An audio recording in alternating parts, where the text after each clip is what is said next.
Ecco, questo è un altro rumore di questi video, si mettono lì. Sì, tutto molto Un segnale che ho visto positivo sensoriale. per il mondo cripto, Mhm.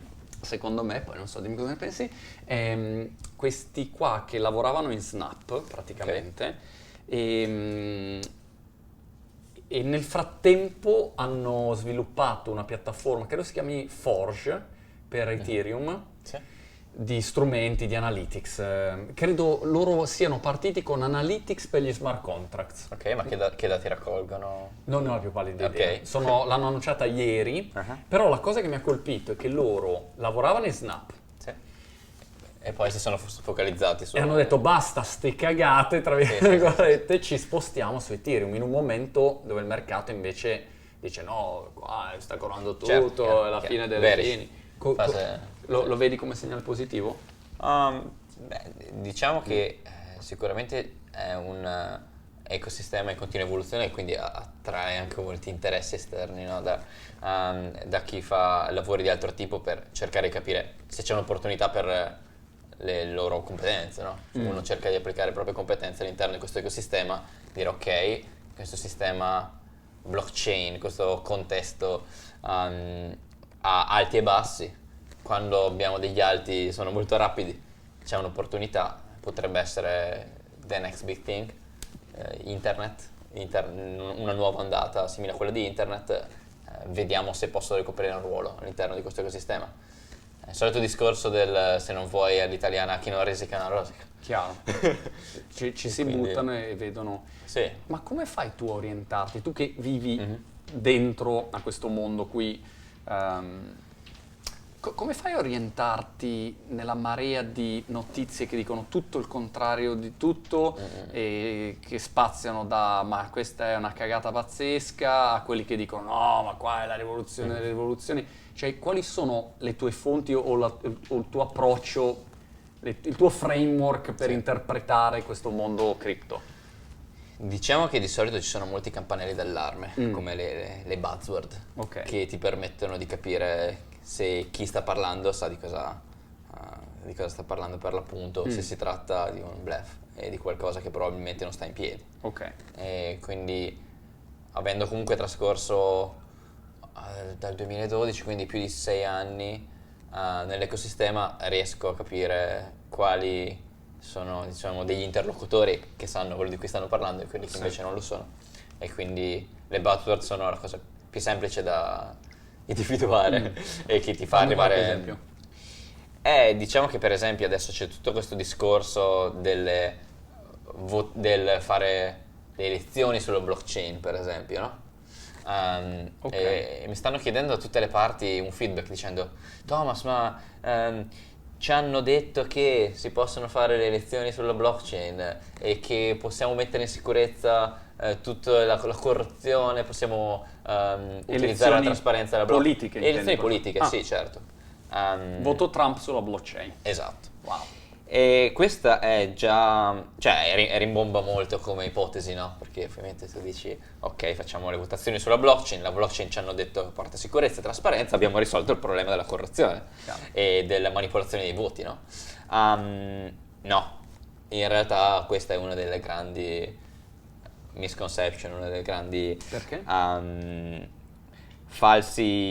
dei falsi amici, dei falsi positivi su blockchain nei quali uno dice ha senso, sembra aver senso, in realtà andando un attimo a fondo si capisce in fretta che non ha nessun senso, ad oggi almeno. Quindi spesso già se qualcuno si presenta dicendo Non ha no, senso? ma le cripto... Scusa, Sì. perché non ha senso? Non ha senso perché le votazioni per politiche strutturate in modo tradizionale, diciamo come le abbiamo oggi, nemmeno in digitale, sono il risultato di varie iterazioni, sono arrivate allo stato attuale dopo vari miglioramenti, tentativi, errori, eccetera. Passare su blockchain significa rendere trasparente un processo, ma dimenticando che il contesto è diverso. Quindi cosa significa? Facciamo un esempio. Abbiamo delle votazioni, dobbiamo assicurarsi che ognuno possa votare massimo una volta. Sì. Su blockchain significa identificare la persona che vota. Quindi se abbiamo Marco che va sulla blockchain e decide di votare Trump, per esempio, Che è esattamente quello che avrei votato. Immagino. Proprio Donald. Esatto, decidiamo che... Al posto del Crypto Kitty c'è il Crypto Donald. Esatto, per esempio, potresti dire sì dai, votiamo Trump, tu tecnicamente il voto lo puoi fare, Sì. ma come ci assicuriamo che tu non faccia 100 voti facendo finta di essere 100 persone diverse? Su blockchain questo non è possibile senza fare disclosing, quindi pubblicare al mondo la tua identità, e tu non vuoi far sapere al mondo che Montemagno ha votato Trump. Giusto. Altrimenti diventa facilissimo corromperti o essenzialmente pagarti e verificare poi che tu abbia effettivamente votato quello per quale sei stato pagato. Chiaro. Questo è un problema enorme di privacy, essenzialmente, è per questo che il voto è segreto anche. Su blockchain questo viene perso, e sebbene ci sia trasparenza, che è quello che vuoi nel processo, perdi l'anonimato e la privacy nel voto. Quindi questo è uno dei grandi problemi irrisolti sulle votazioni su blockchain. Infatti ci sono cryptographers come criptografi per l'appunto come Matthew Green, che sono fra i più famosi al mondo, che continuano a martellare la community su Twitter dicendo: ragazzi, questo discorso della votazione su blockchain non sta in piedi da nessun punto di vista.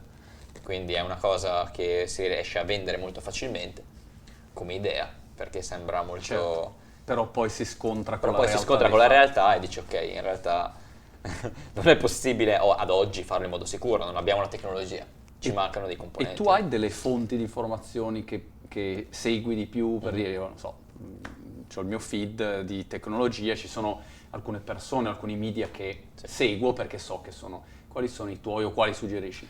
Sì, diciamo che la comunità blockchain ad oggi è ancora piccola in realtà, quindi abbiamo un'espansione delle start-up, però le persone chiave che stanno guidando l'evoluzione dell'ecosistema sono ancora poche.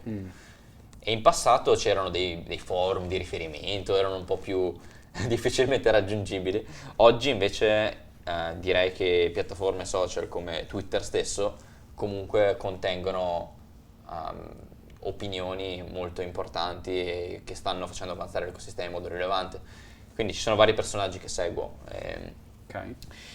Per esempio Matthew Green è uno di questi, che non lavora solo su blockchain, lavora anche su blockchain.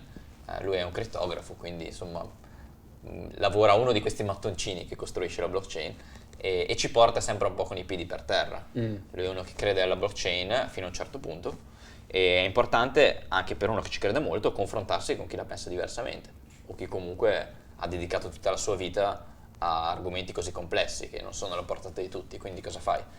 Vai a seguire l'esperto e chiedi ok, cosa dice l'esperto, cosa ne pensa l'esperto di questo caso d'uso. Lui chiaramente non è un esperto di vendite, non è un esperto di prodotto, è un esperto di tecnologia, quindi può rispondere a certi tipi di domande. Sì.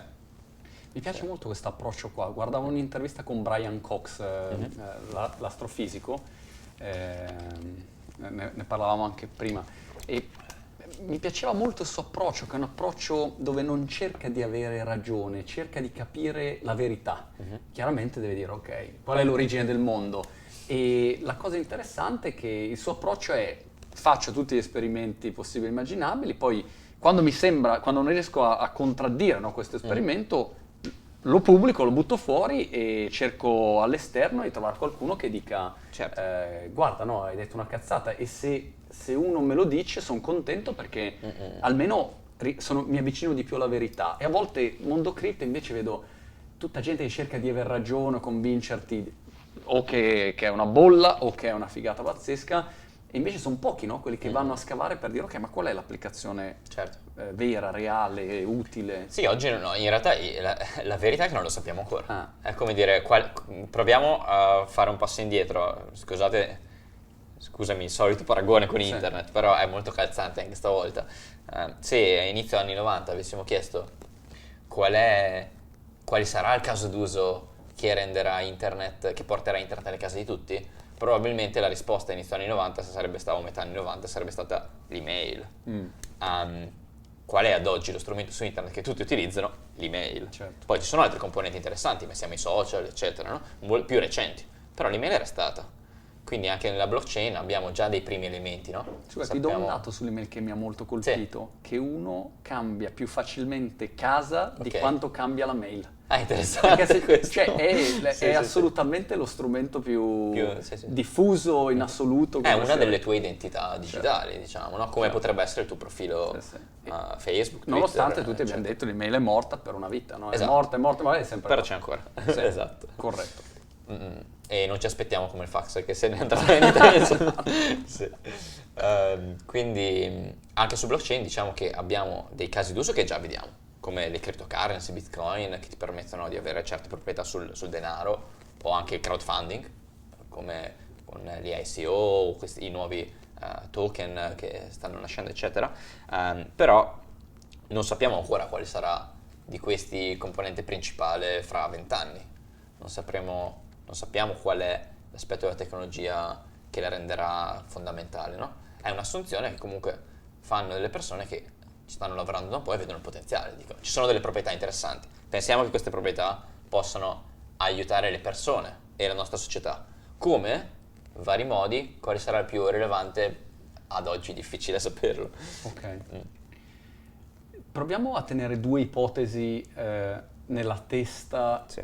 una il contrario dell'altra. Ok. Ipotesi numero uno è che questo mondo blockchain evapori e quindi Ok. dice non esiste più, è Sì. una roba, è stato un trend passeggero e va via.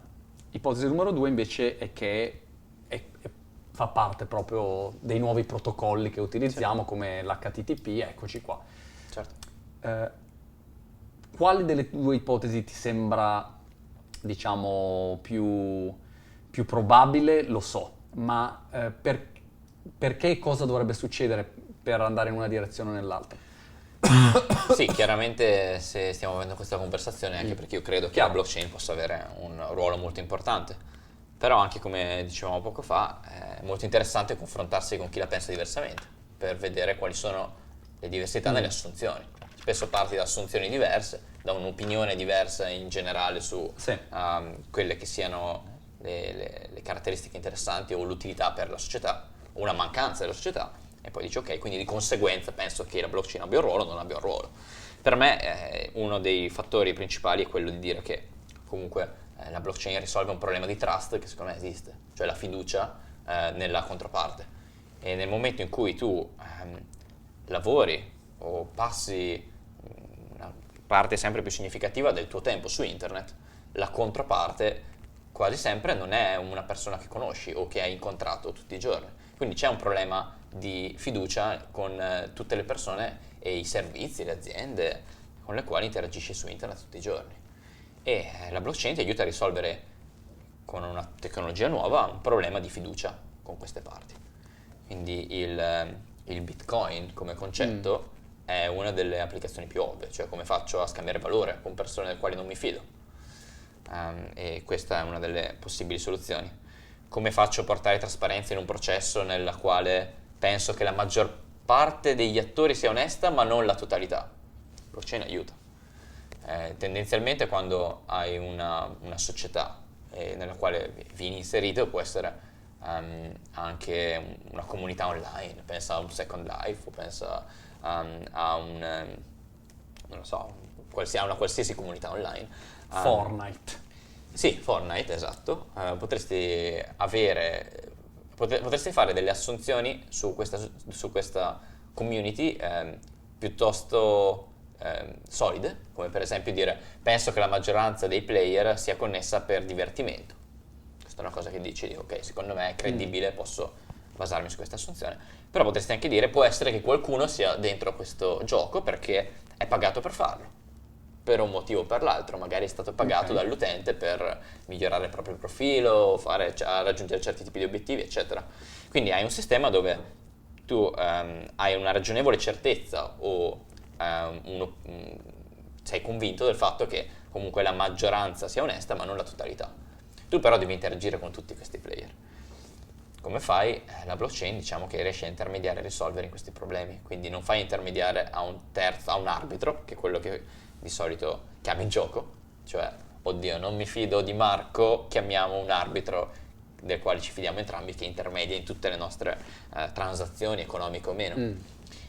L'altra soluzione è dire chiamiamola blockchain, ci sono delle regole che sono chiare a tutti, porta trasparenza nel processo. Se la maggioranza degli attori è onesta, estendiamo questa onestà all'interezza del gruppo.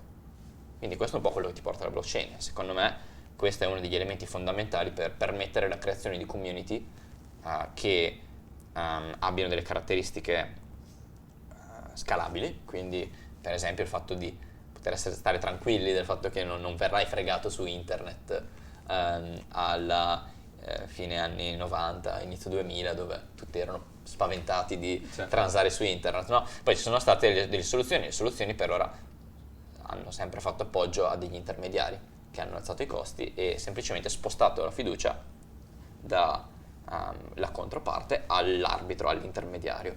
Esempio, potrebbe essere PayPal, no? Certo. O anche il gestore di una certa piattaforma, pensa a un Second Life, nel quale comunque sono create community molto ampie e molto interessanti. Second Life spesso ha avuto dei cambiamenti radicali dovuti a delle imposizioni della piattaforma stessa, che ha detto guardate, da oggi non si può più fare questo, o si può fare questo, questi sono dei nuovi limiti, utilizzare un sistema come la blockchain di fatto ti permette di continuare a lavorare, a contribuire a queste community, ma anche non dover deporre completa fiducia in un ente singolo, perché spesso magari gli interessi non sono allineati, no? Peraltro, se uno ragiona sulle piattaforme che hai oggi, ognuno decide in continuazione in base anche a come cambia il vento, a come si muovono i media, a quello che esce come notizia. Per cui, magari Twitter dice ok, adesso banniamo tutti questi, oppure l'esempio dei video lì sussurrati, YouTube magari domattina dice basta, questi video non li teniamo più sulla piattaforma, o li demonetizziamo o non gli diamo rilevanza. Quindi tu sei veramente sempre in mano oggi a pochi player che decidono le regole. Voglio dire, il business è loro, quindi è giusto che sia così. Dall'altro lato, quando sei su miliardi di persone, è un casino non aver certezza, no? Se uno ti spegne su una piattaforma è un bordello. Però dall'altro lato le regole della blockchain comunque qualcuno le scrive, no? Esatto. Quindi, qualcuno le propone e le scrive, non è detto che vengano adottate. Vengono adottate se sono condivisibili o interessanti per un pubblico sufficientemente ampio. Tu puoi proporre la tua blockchain, però se poi nessuno la utilizza, l'avrai pur scritta, ma non serve a nulla. Ok, quindi tu dici, tu comunque metti giù le regole della tua blockchain con i tuoi principi. Sì, esatto. E se piacciono, viene sposato quel tipo di piattaforma. Esattamente, potrebbe aver successo, altrimenti no. Satoshi Nakamoto ha proposto Bitcoin in un certo modo, spiegando le scelte fatte, è stata adottata in quel modo, ma poi abbiamo visto negli anni successivi ci sono state nuove blockchain, nuovi approcci basati su assunzioni diverse o su pensieri diversi, che poi sono state adottate o meno. Alcune sono sopravvissute, altre no. Ma chi è sto Satoshi Nakamoto? Perché le teorie che ho sentito vanno dai servizi segreti di qualunque paese del mondo a Elon Musk che mentre era al cesso, oltre a fare Tesla, SpaceX, esatto, ha detto vabbè dai, allora faccio anche facendo anche Sudoku, di fianco ha preso qualche nota, ha disegnato la blockchain. A volo così, e sulla carta igienica ha scritto i protocolli e c'è qualche idea di... Beh, diciamo che le persone... C'è un grande complotto o meno? Chiaramente le teorie complottiste sono sempre molto piacevoli, affascinanti, sì. Sì, sono molto intrattenenti, però poi non è detto che rispecchino quello che effettivamente è successo, e sebbene non lo sapremo mai, credo. Diciamo che ci sono alcuni studi che sono stati fatti che ci danno qualche elemento. Quindi possiamo portarci a casa qualcosa e dire ok, non abbiamo idea, però questi sono i risultati degli studi. E quindi quello che vediamo per esempio è che il mining, per esempio, che è questa operazione per far andare avanti la blockchain, creare i blocchi, confermare le transazioni, inizialmente era stato fatto tutto da Satoshi, perché non c'era nessun altro, all'inizio era solo lui che si gestiva le sue macchine e faceva il mining dei primi bitcoin, no? E alcuni studi hanno mostrato che il modo in cui Satoshi faceva mining era molto strano e si sono riconosciuti alcuni pattern riconducibili a dei computer non molto comuni, non quelli che troviamo in casa tutti i giorni. Quindi alcuni studi, più di uno, ne avevo letti molto interessanti, fra l'altro, mostrano come probabilmente Satoshi aveva accesso a più macchine e probabilmente delle macchine accademiche, comunque non dei computer casalinghi. Non tanto per l'aspetto della potenza della macchina, quanto per il fatto che elemento ci dà, ci fa capire che forse aveva accesso a dei laboratori o a delle macchine di un certo tipo, anche universitarie banalmente. Quindi qualcuno pensa appunto che potesse essere un professore o qualcuno collegato a un ambiente accademico, no? Non lo sappiamo, però è un elemento interessante che insomma piuttosto oggettivo. Basato sul calcolo dei dati. Sì, basato sul modo in cui alcune caratteristiche che si possono estrarre dai blocchi che ha generato. Questo è già un elemento molto interessante secondo me. Poi le persone che potessero avere tutte quelle conoscenze di questi aspetti non sono molte, no? Sì. Quindi chi può essere stato e perché ha smesso di comunicare con la community? Chiaramente uno dei fattori fondamentali che ci piace vedere nella scomparsa di Satoshi è che rimuovere questa figura leggendaria e potenzialmente questo punto di fallimento centrale del progetto, ogni volta che hai una persona è attaccabile, no? Tu non vuoi che il progetto sia attaccabile attaccando la persona, quindi tu puoi dire ok, ha senso, se n'è andato, meglio così, il progetto è più solido, non è attaccabile, perché Satoshi Nakamoto non si sa chi sia. Però ovviamente ci sono altre teorie dovute al fatto che magari si è dovuto allontanare per motivi personali, no?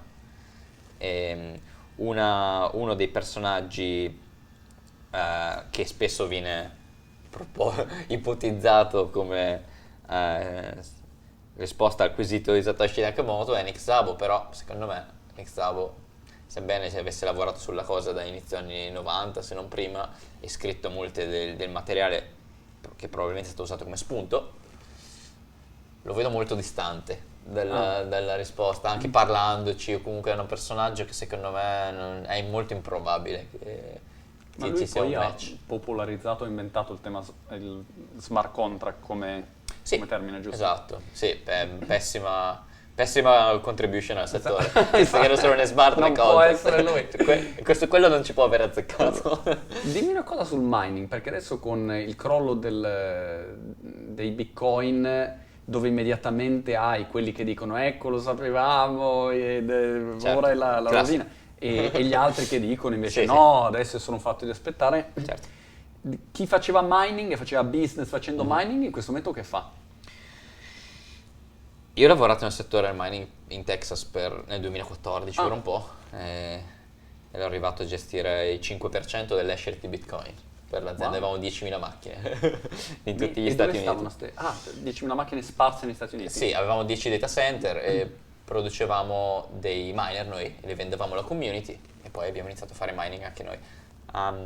La parte interessante è che Fai un passo dietro e spiegami come Sì. si guadagna col mining. esatto, Prima, con come si guadagna. tendenzialmente il mining è un processo di generazione di Bitcoin. Tu contribuisci alla rete di Bitcoin e vieni premiato con delle nuove monete. È il modo con il quale si crea inflazione nel sistema. Infatti non è vero che Bitcoin non ha inflazione, semplicemente ce l'ha controllata. Cioè ci sono nuove monete immesse nel sistema, ma in modo controllato e prevedibile a priori. Quindi tu sai che ce ne potranno essere massimo 21 milioni e che vengono generate a un certo ritmo. Queste nuove monete generate a chi vanno? Ai miner, che sono queste persone che spendono elettricità e investono in macchine e computer particolari dedicati allo scopo e questi computer fanno dei calcoli che contribuiscono alla sicurezza di Bitcoin, generano i nuovi blocchi, come si dice, in cambio vengono premiati da Bitcoin stesso, dalle regole del gioco, dal protocollo, con questi nuovi Bitcoin, no? Ok. Quindi è un'operazione imprenditoriale, nel senso tu devi mettere in gioco del capitale per investire in queste macchine dedicate, spendere in elettricità e sperare in un ritorno, chiaramente non basato sul caso, ma basato su alcuni tipi di proiezioni e di ragionamenti che puoi fare. È un investimento con tantissime variabili, quindi ti devi basare su delle assunzioni quando inizi il gioco, no? L'unico business sicuro, o il più sicuro per quanto riguarda il mining, è quello di vendere le macchine che fanno mining a qualcun altro, così che il rischio se lo prendono loro. Per cui se Bitcoin vale 30.000 guadagni un sacco di soldi. Perché hai tanta richiesta. Certo. Perché sì.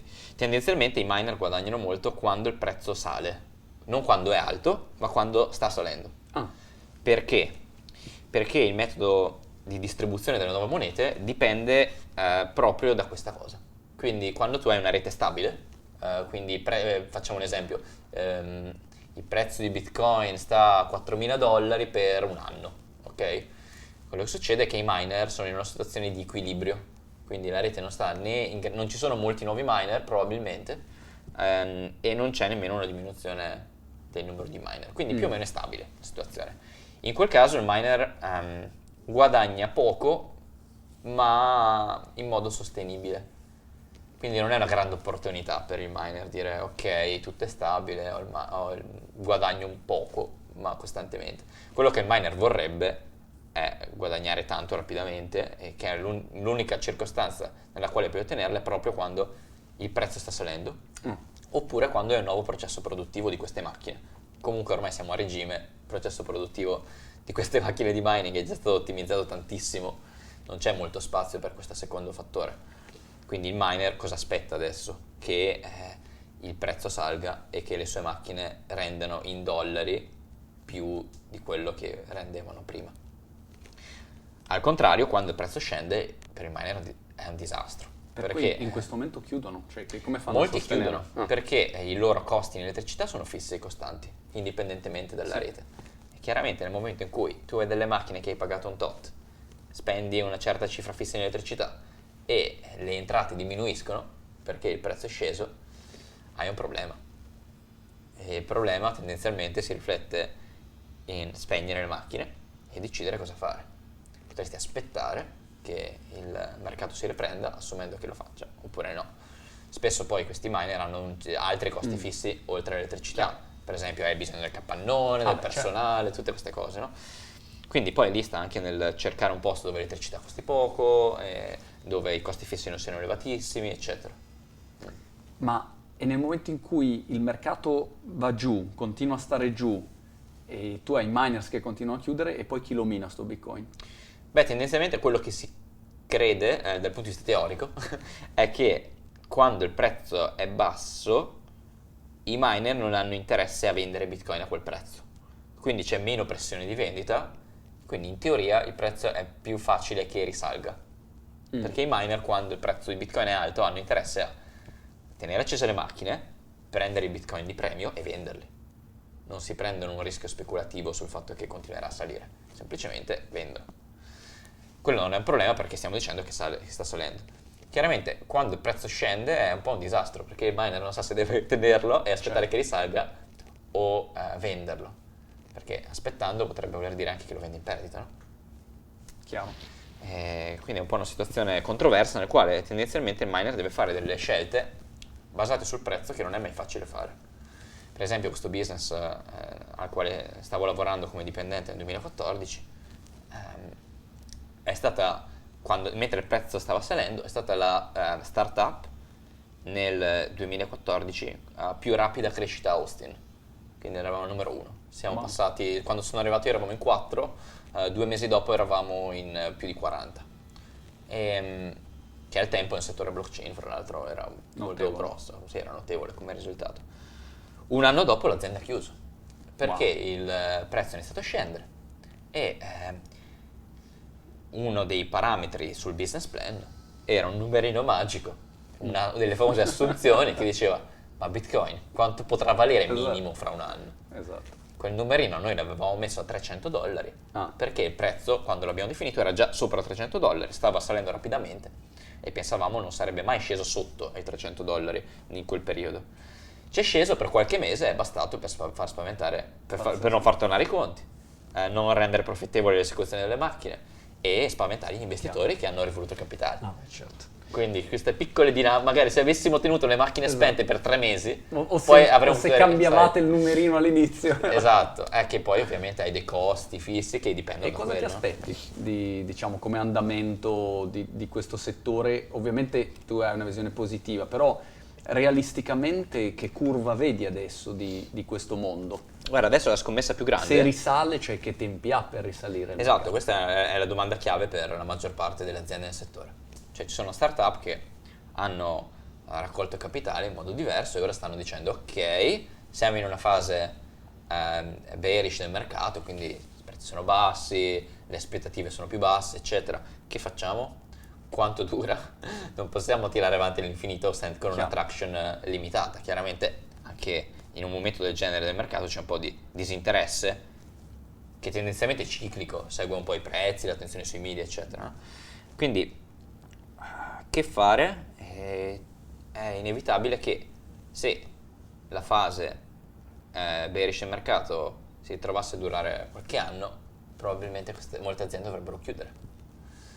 Quanto durerà? Non lo so. Quello che dobbiamo fare è prepararci per una risalita nel giro di 2 mesi, 6 mesi, 2 anni, 4 anni. Ok. La mia opinione personale, avendone già vissute varie, è che non sarà una ripresa che vedremo in 3-6 mesi. Magari la vedremo mi aspetto almeno altri 2-3 anni. Ok. Comunque questo, sai, è il momento migliore senza distrazioni, tipiche della salita dei prezzi, per consolidare, per costruire, Si prepararsi. pulisce il mercato si dalla pulisce, sì. fuffa, eccetera, Esatto. eccetera. Cioè gli scorsi 2 anni abbiamo visto una crescita rapidissima che inevitabilmente non è sostenibile e che ha bisogno di essere un attimo sistemata a posteriori. Ora è il momento per sistemarla, consolidare e preparare il terreno per rendere stabili le crescite dei business che partendo da 0 sono arrivate a 100, ora magari dovrebbero andare a 60-70 e prepararsi poi ad andare a 1000 nella prossima ondata. Uno dei temi sempre interessanti nel mondo cripto è questo degli exchange. Sì.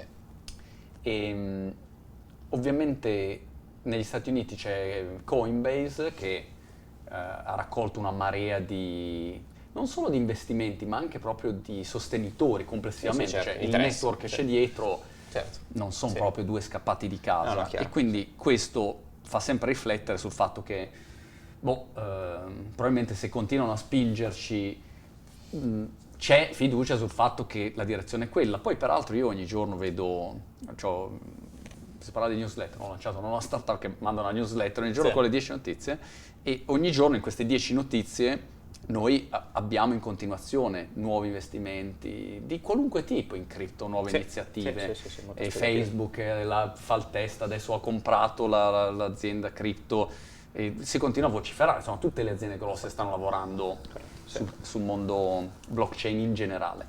Per cui è molto interessante capire poi chi esce per primo. Però il tema degli exchange fa girare i soldini e quindi è un argomento che scalda sempre gli animi. Aiutami a fare chiarezza sulle Sì. varie tipologie di exchange, anzitutto. Sì, diciamo che quella degli exchange è una delle opportunità più grandi nel settore, in quanto stiamo parlando spesso di asset digitali. Quindi questi asset che vivono sulla blockchain, che potrebbero essere il Bitcoin o il token della startup che ha fatto l'ICO o altri elementi, comunque devono essere scambiati da qualche parte. E questa piazza dove avviene lo scambio è l'exchange. Ok. L'exchange è un posto proprio dove le persone si iscrivono e si ritrovano e, come in un mercato, comunicano le loro intenzioni di acquisto o di vendita e cercano di trovare un match fra qualcuno che vuole vendere e qualcuno che vuole comprare. Ok. Quindi l'exchange è un fondamentale elemento di infrastruttura, se vuoi, di questo ecosistema e non può esistere questo ecosistema senza degli exchange. Coinbase, che hai menzionato, è noto per essere un collezionista di licenze, nel senso loro hanno capito che è inevitabile per un exchange facilitare l'ingresso e l'uscita di euro, dollari, cosiddette fiat. Quindi Coinbase diciamo che cerca di semplificare l'entrata e l'uscita dal mondo tradizionale verso cripto. Non sono solo loro a cercare di fare questa Voglio cosa, comprare ma tutti 100 Ethereum e Esatto. metto dentro i con miei... la carta o con devo Bonifico. mandare un bonifico, cosa devo fare? Gli exchange ti danno accesso in modo diverso a questa cosa. O magari, sai, hai, non so, Bitcoin e vuoi comprare Ethereum. Hai bisogno di andare su un exchange dicendo io vorrei vendere Bitcoin e comprare Ethereum a questo prezzo. Qualcuno è interessato a fare il contrario? Se lo trovi, fai lo scambio, no? Ok. Questo è il concetto dell'exchange e di mercato in generale. Ci sono vari tipi di mercati. All'inizio uno dei più noti era Local Bitcoins, che esiste anche tutt'oggi e è uno dei modi con i quali io nel 2012 mi sono approcciato all'ecosistema, nel senso che la prima domanda che ti fai è: ma come li compro questi bitcoin, no? Infatti. E all'inizio... Come compro e come li vendo quando ce li ho. Esatto, sì, è l'opposto. E Local Bitcoins di fatto è un sito di annunci, dove tu dici: io sono, al tempo ero a Padova all'università, potevi scrivere appunto: io sono disposto a trovarmi di persona con qualcuno che sia interessato a comprare o vendere i miei bitcoin a più o meno questo prezzo come range, nella zona di Padova entro 5 km dal centro. Ma dai, non lo sapevo questo. E cosa facevi? Ti trovavi di persona? Ti trovavi, io mi ricordo che Col casco allora su. ci trovavamo e ci sedevamo come io e te adesso, e ci trovavamo uno con il cellulare, l'altro con i contanti di solito, e si faceva lo scambio, no? Ma non ci credo. Così è tremendo, fammi vedere il QR code, ti rinvio, ti do il contante. E spesso al tempo non c'erano grandi problemi di trust, nel senso che le cifre che giravano non erano enormi. Non era prima tu, dammi Esatto, prima tu. sì, c'erano dei meccanismi su questi mercati già primordiali, ma comunque già esistenti, che ti aiutavano a avere l'arbitro in mezzo. Esempio, in quel caso c'era Local Bitcoins che diceva: ok, chi vende Bitcoin li invia in un conto intermedio di Local Bitcoin. Poi tu mi dai il contante e viene sbloccato l'escrow, l'arbitro. No? Ok, conto deposito che fa da Esatto, sì, tramite. però non era obbligatorio, infatti molti lo facevano senza, io mi trovavo Fiducia. spesso e dicevo: ok, sono qui, stiamo scambiandoci 200 euro, ti ho visto in faccia, ci sono un sacco di persone, non penso che scapperai. Ma scusa, devo andare un attimo in bagno. Esatto. Guarda, ci sono delle storie che ti potrei raccontare, delle quali sì, queste cose sono scambi successe. di più. Sono successe anche banalmente. Una cosa che può succedere in quel caso è, sai, ti arriva il contante falso, ti arrivano, certo. ci sono tanti rischi, Devi no? avere con la macchinetta. Dipende da quanto scambi, chiaramente di solito scambi del genere sono piccoli, quindi magari scambi, sai, 200, Ma esiste 200 ancora? euro. Ho capito. Esiste ancora, è anche uno dei mercati di scambio più interessanti e più distribuito, nel senso che più o meno tutti gli stati al mondo hanno la loro community Local Bitcoins. Di scambisti. Tu vai in criptografici. Venezuela, dici voglio comprare Bitcoin e ti trovi di persona, trovi il match. Dai, bellissima questa. Ok. Per dire, in UK Local Bitcoins ha dei merchant, anche dei venditori che lo fanno online con il conto bancario UK, quindi tu puoi farti un trasferimento da un conto di un venditore al tuo conto inglese direttamente con Local Bitcoins, però tendenzialmente nasce e è studiato per l'incontro di persona. Ok. Ci troviamo, ci scambiamo. Sì.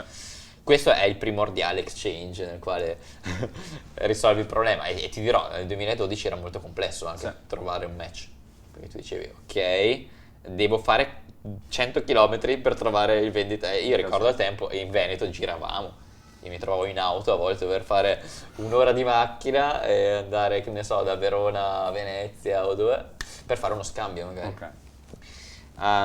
Ci sono altri modelli di mercati, Coinbase l'abbiamo già menzionato.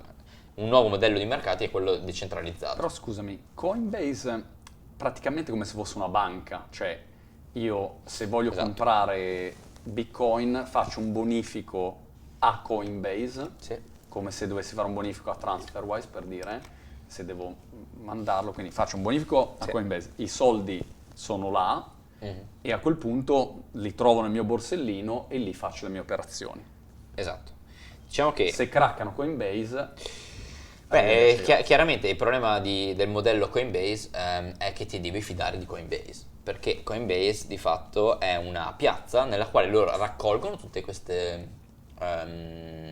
manifestazioni di interesse, di acquisto o di vendita, raccolgono anche i fondi, euro o Bitcoin o Ethereum, quel che è, hanno un grande paniere e avendo questo paniere con i fondi di tutti, le offerte di tutti, eccetera, riescono a evitare che tu ti debba incontrare di persona con l'altro, scambiare il cash, il contante, e semplicemente vai su Coinbase e dici: ok, questo è quello che hanno sul piatto, qual è l'offerta migliore? Prendo quella. Coinbase intermedia come arbitro, io nemmeno so chi me li ha dati, però so che la piazza di scambio è stata Coinbase. Se Coinbase scappa con il malloppo, viene bucata, eccetera, magari ho comprato un foglio di carta che mi dà diritto a un Bitcoin, ma poi il Bitcoin non lo posso prelevare. Ok.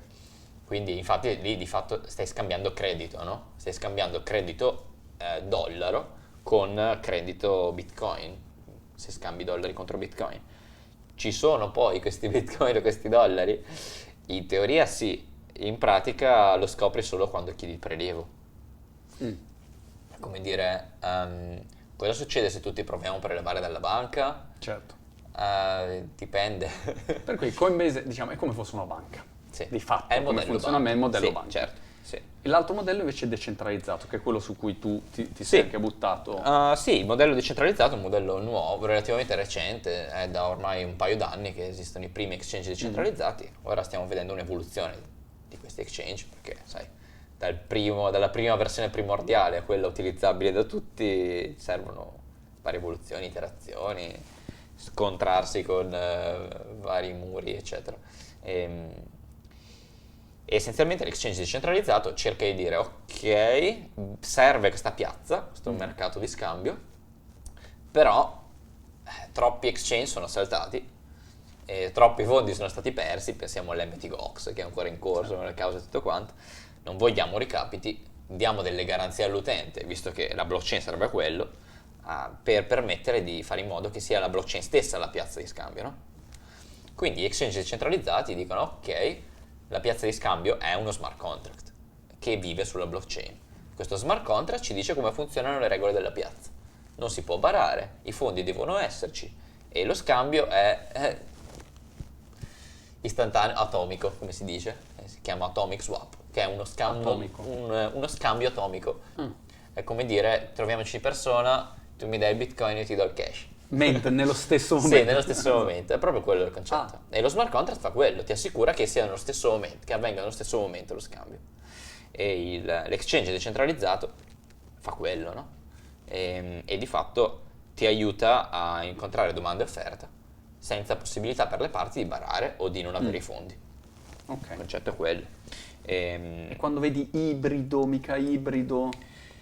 Sì, l'exchange per esempio sul quale stiamo lavorando noi come edu si chiama ibrido perché recupera dagli exchange decentralizzati queste proprietà, quindi quelle di dire tutto è sicuro, tutto è trasparente, lo scambio è atomico, eccetera. Però poi risolve in un modello più simile al Coinbase le limitazioni tradizionali degli exchange decentralizzati, cioè se l'exchange è decentralizzato ha tutte queste belle caratteristiche, perché non usiamo solo gli exchange decentralizzati? Perché sono costosi, devi fare la transazione sulla blockchain e sono lenti. Perché? Perché il blocco sulla blockchain devi aspettare che arrivi, che ti conferma le cose. Quindi un exchange ibrido diciamo che prende un po' il meglio degli exchange centralizzati e il meglio degli exchange decentralizzati, lo mette insieme.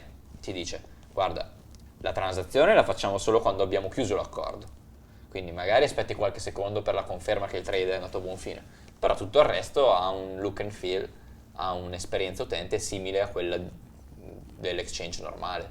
Chiaro. Quindi hai, diciamo, rapidità, un compromesso sui costi, ma anche trasparenza e sicurezza. Quali sono per te dei progetti oggi cripto che sono interessanti al di fuori del mondo degli exchange, che siano equivalenti ai gattini cripto, robe del genere? C'è qualche cosa che vedi che sta succedendo di utilizzo pratico che per te ha potenziale? Guarda, una delle cose che mi interessava di più qualche anno fa era proprio il discorso Second Life. Cos'è successo su Second Life? C'era un sacco di traction e poi? Gone.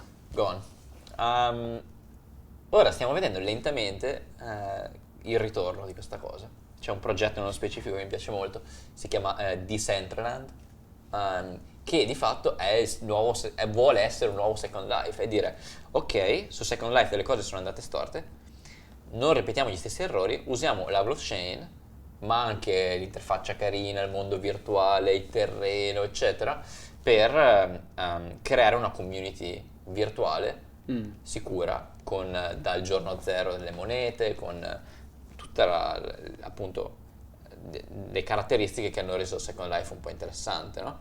E in Decentraland tu ti puoi comprare il pezzo di terra virtuale. Tu hai la dimostrazione del fatto che il terreno è limitato, quindi non è che si può creare 100 nuovi pianeti all'infinito, insomma, cioè, quindi è una certezza che se Decentraland verrà utilizzato, tu il tuo pezzo di terra ce l'hai, non viene diluito, diciamo. E questo va un po' a pennello, poi si sta benissimo con il discorso dei token non fungibili di cui abbiamo parlato in un'altra nostra chiacchierata, Sì. no? Se ricordi. E quindi è il pezzo di terra dimostrabilmente scarso, come nella realtà. Tu compri un pezzo di terra e dici ok, quanti campi come questi ci sono? C'è proprio una scarsità intrinseca. Esatto, sì. E Decentraland poi ha ovviamente una sua applicazione dove tu ti puoi vedere il mondo virtuale, puoi interagire con altri progetti blockchain. Per esempio, sapevo che, adesso non ricordo il nome, ma c'è un progetto dove vengono portati su blockchain, diciamo, i Pokémon come idea. E è una collaborazione che hanno fatto è dire ok, portiamo i Pokémon in Decentraland. E quindi tu ti trovi poi questi Pokémon nel mondo virtuale. E quindi riesci a collegare vari progetti, questo è uno dei più ovvi, ma ce ne sono molti altri, no? C'è tutto il mondo della sicurezza, ogni 2 minuti vedo uscire società che si occupano di sicurezza. Un founder lì di una, non so di quale piattaforma, che è morto e con la password e quindi i soldi tutti sì, frizzati. Certo. Immagino sia... Exchange canadese. Ah, Quello era un exchange canadese. è un exchange canadese. Sì, sì, A quel punto, arrivederci, grazie. esatto. Sì. Mamma Quindi mia. anche in quel caso lì certamente hai i pro e i contro della decentralizzazione, no? Tu dici ok, sii la banca di te stesso, ma se perdi le chiavi non puoi chiamare il call center. Chiaro. Per cui dici, anche da quel punto di vista ha senso prendere il meglio dei vari modelli. Anche Sì, di... certo, infatti un'altra delle grandi opportunità nell'ecosistema è quello di dire come gestisci la chiave, per quello che aziende come Ledger, Trezor, eccetera, ti danno la chiavettina, semplificano l'utilizzo e ti dicono guarda, non farti una copia tu della chiave perché probabilmente la perdi, mettila nella chiavetta e tendenzialmente usa la chiavetta, Ah, e ti viene data la chiavetta, no? Che è l'hardware wallet, così come si chiama, per semplificare l'interazione con le chiavi. Se il nostro amico dell'exchange canadese avesse fatto le cose come previsto, il problema non sarebbe capitato. Perché è capitato? Probabilmente per un problema di fiducia, perché qui dice ok, devo lasciare le chiavi a qualcuno. vabbè, A certo. chi le lascio le chiavi? Perché poi se vengono rubate c'è Chiaro. il solito problema di proprietà. Su blockchain alcuni regolatori stanno proponendo di definire il concetto di proprietà di Bitcoin o delle cripto trasferendolo sulla proprietà della chiave, cioè tu possiedi la chiave e quindi sei proprietario.